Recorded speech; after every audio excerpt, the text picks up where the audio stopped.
નમસ્કાર મિત્રો, આપ જોઈ રહ્યા છો વડોદરા ગુજરાતી ન્યૂઝ. સમાચારની શરૂઆત.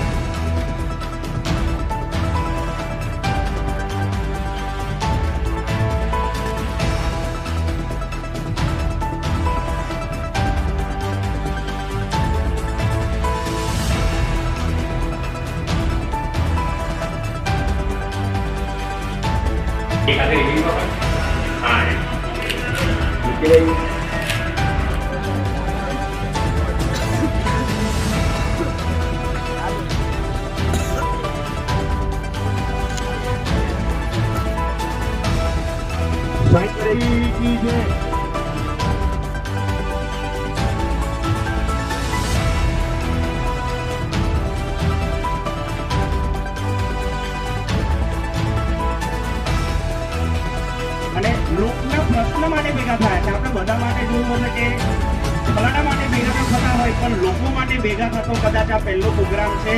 અને આવા પ્રોગ્રામો થકી આપણે જનસેવા કરવાની છે. જનસેવા એટલે આપણે એની પરિભાષા બદલવાની છે. અત્યાર સુધી આપણે જનસેવાના નામ પર ઘણી બધી જગ્યા પર ધક્કા ખાધા છે કે નહીં? મોટા ભાગની પબ્લિક અહીંયા ધક્કા ખાધા છે. કોઈ પણ વર્ગ હોય, કામદાર વર્ગ હોય, મહિલા વર્ગ હોય, નાની મોટી જોબ કરતી કોઈ પણ સંસ્થાની અંદર ક્યાંક ને ક્યાંક એમને કંઈક અડચણ ઊભી થતી હોય. આની સાથે સાથે કદાચ જોયું હોય તો આપણા સરકારી કામો હોય એની મેં પણ આપણે ધક્કા ખાધા વગર તો કામ આપણા થતા ના હોય.